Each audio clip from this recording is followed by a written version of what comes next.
Graça e paz do Senhor Jesus a todos. Vamos continuar hoje a gravação dos nossos salmos. E hoje nós estamos aqui no salmo de número 16.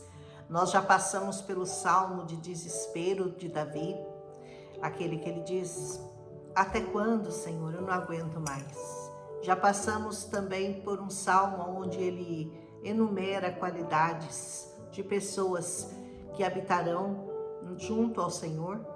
E neste salmo, esse salmo já é um salmo de alegria. Esse salmo, ele vai exaltar o Senhor e dizer como são felizes, o quanto são felizes as pessoas que servem verdadeiramente a Deus.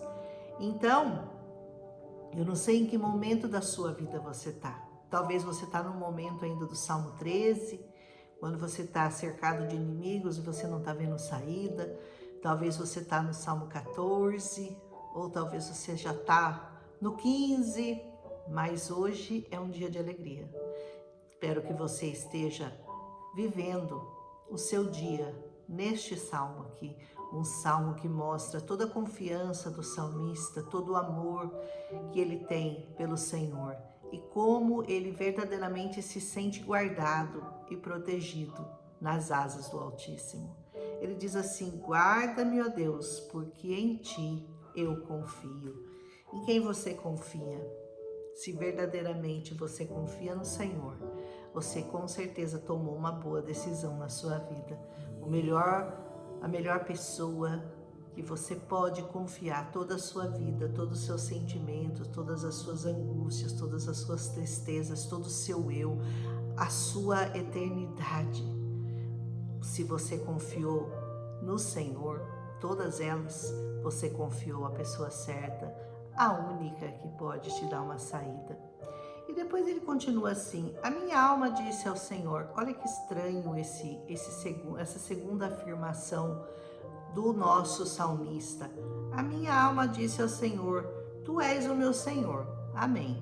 Tu és o meu Senhor. Ele confia, então ele sabe que é o único Senhor da vida dele, é o Senhor nosso Deus. A minha bondade não chega à tua presença. Eu fiquei intrigada. Falei, como assim a minha bondade não chega à tua presença?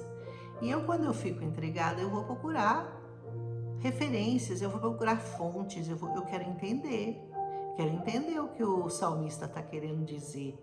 E de todos os estudos que eu fiz com relação a essa fala de Davi, umas dizem respeito à tradução da palavra bondade, às vezes está traduzida como, não é exatamente bondade, mas felicidade ou amor, uma outra palavra. Então, eu vou dar a opinião aqui, não minha, mas segundo um estudioso chamado Hovigan com H. Ele diz assim: a minha bondade não chega à tua presença. Ele diz que é como se fosse aplicado a Jesus Cristo, essa referência de Davi. Como assim? Quer dizer que os serviços que ele executou, que o próprio Jesus Cristo executou por meio do seu ministério, e os benefícios que ele adquiriu por meio do seu sofrimento, não fizeram, propriamente falando, acrescentar felicidade ou glória a Deus. Por quê? Como assim? Quer dizer que os sofrimentos e tudo que Cristo passou por nós não acrescentaram nada a Deus? Não, porque sendo ele infinitamente perfeito em si mesmo, sua glória não pode ser aumentada. Eu gostei dessa explicação. Não há como você aumentar a glória de Deus na sua vida por meio das coisas que você faz, por meio da sua bondade. Eu vou ser bom, vou fazer as coisas certas, porque aí Deus vai ficar feliz com as minhas atitudes, Ele vai se alegrar comigo e isso vai aumentar a glória do Senhor. Não há como aumentar a glória do Senhor na nossa vida, porque ela é infinitamente perfeita. Eu gostei dessa explicação, hein? Então não há nenhum serviço, não há nenhum sacrifício, não há nada que você possa fazer, porque você não consegue fazer mais do que Cristo fez, que possa ser pagamento a Deus, que possa ser pago a Deus, porque a obra da cruz é perfeita, mas não há como acrescentar glória ao Senhor, porque a glória dele é mais do que perfeita. Amém? Foi necessário. É diferente, o sacrifício foi necessário para aplacar a ira do Senhor sobre os homens e para que nós pudéssemos entrar na presença do Senhor por meio das pequenas coisas que nós fazemos, que são tão pequenas, né? Mas aumentar a glória do Senhor não há como. Eu gostei dessa explicação. Ele diz, os santos e excelentes, que são mencionados agora a seguir no próximo versículo, também significavam os fiéis, em geral, aqueles que são santificados em Cristo Jesus. 1 Coríntios 1:12 fala sobre isso. Ele diz assim, lá em 1 Coríntios, a igreja de Deus que está em Corinto, aos santificados em Cristo, chamados santos, em todos os que em todo lugar invocam o nome do nosso Senhor Jesus Cristo, Senhor deles e nosso. Só podem ser chamados de santos e santificados aqueles que têm o seu nome junto ao Senhor Jesus, aqueles que estão chamados, que plenamente estão fincados, estão firmados em Cristo Jesus, porque não há outro Deus além do nosso Senhor Jesus. Amém? E ele diz assim, mas os santos que estão na terra, é disso que eu estou falando aqui, que era o versículo seguinte, os santos somos nós, os que estão na terra, os que foram chamados, remidos, santificados em Cristo Jesus, e aos ilustres, em quem está todo o meu prazer. Aleluia! As dores, agora presta atenção nesse capítulo aqui, nesse versículo que é muito importante. Se você porventura crê em alguma outra coisa, crê em algum Deus ou faz alguma reverência a algum Deus que não seja o Senhor Jesus Cristo, olha o que está escrito aqui, toma muito cuidado. Ele diz assim, as dores se multiplicam. Aqueles que fazem oferendas a outro Deus. Você faz algum tipo de culto a um outro Deus, ou a uma outra deusa, ou algum outro santo, sei lá o que você considera Deus, digno de algum tipo de louvor, algum tipo de oração, algum tipo de oferenda. Se você faz isso, saiba de uma coisa, as dores vão se multiplicar na sua vida. Uau! É isso que diz essa palavra? Lê lá comigo. Você está lendo. As dores se multiplicam àqueles que fazem oferendas a deuses que o Senhor não reconhece. Ele só tem um único Deus que é digno de toda a honra, toda a glória, todo louvor e toda adoração. E esse é o Senhor Jesus Cristo. Amém? E ele diz assim, eu não oferecerei suas libações de sangue, eu nem tomarei os seus nomes nos meus lábios, eu não vou nem falar, eu não vou nem pôr na minha boca o nome de um outro Deus, que não seja o Deus verdadeiro, aquele que o Senhor separou e escolheu para que nós chamássemos de Senhor das nossas vidas. Amém? E ele diz, o Senhor é a minha porção, ele é a porção da minha herança, o Senhor é a sua porção. Que porção grande que você tem, hein?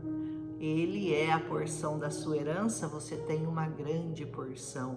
E do meu cálice, tu sustentas a minha sorte. Quem sustenta a sua sorte?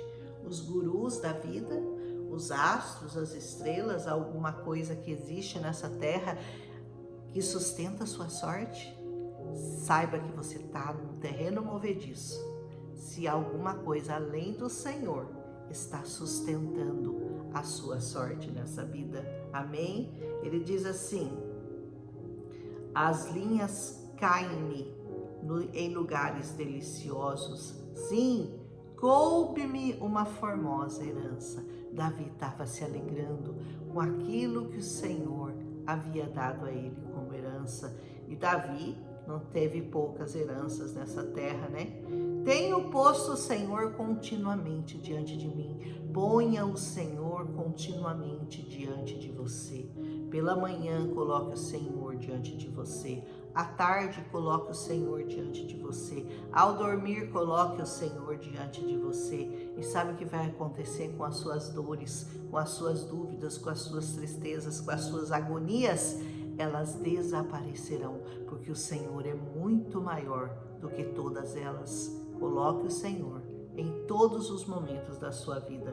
Tenho posto o Senhor continuamente diante de mim, diz o salmista. Por isso que Ele está à minha mão direita. Eu nunca vacilarei, que aqueles que colocam o Senhor continuamente diante deles jamais vacilarão. Aleluia. Portanto, está alegre o meu coração e regozija-se a mim, e se regozija a minha glória. Também a minha carne repousará segura. Não é só o coração, não é só a alma, não é a carne também. Vai repousar segura na presença do Senhor, porque Ele colocou o Senhor continuamente na sua vida diante dele. Pois não deixarás a minha alma no inferno. Olha que coisa interessante, né? Ele confiava que depois que ele morresse e depois que a vida dele, o corpo dele deixasse essa terra, a alma dele não veria corrupção. A alma dele não seria lançada no inferno. Aleluia, porque Davi confiava, conhecia o Deus a quem ele servia. Nem permitirás que o teu santo veja a corrupção. Aqui também se refere a Jesus Cristo, porque quando ele foi morto, a carne dele não chegou a se corromper, porque no terceiro dia ele ressuscitou. Então ele não conheceu nem a corrupção da carne, nem a carne dele foi pós-morte, né? Ela não se desfacelou, ela não foi corrompida. O Senhor tirou ainda com a carne dele em vida e transformou-a numa coisa superior, transformou a carne do Senhor Jesus em algo espiritual. O corpo vivificado que nós teremos foi o mesmo que foi dado ao Senhor Jesus. Amém? Far-me-ás ver a vereda da vida. Na tua presença há fartura de alegrias. Na tua mão direita há delícias perpetuamente. Olha que salmo lindo, né? Tá falando de exagero de alegria. A felicidade vai ser tanta que ela vai inundar a sua vida, que você vai estar constantemente na presença do Senhor. E era por falta de inimigos? Era por falta de problemas? Ah, porque Davi não tinha problemas? Davi teve problemas a vida toda. Davi enfrentou inimigos, enfrentou guerras, enfrentou leões, enfrentou gigantes, enfrentou reis, enfrentou Saul, enfrentou o povo contra ele, enfrentou seus filhos que se voltaram contra ele num determinado momento da sua vida. Ele teve falhas, com certeza. Ele teve falhas. Davi foi adúltero.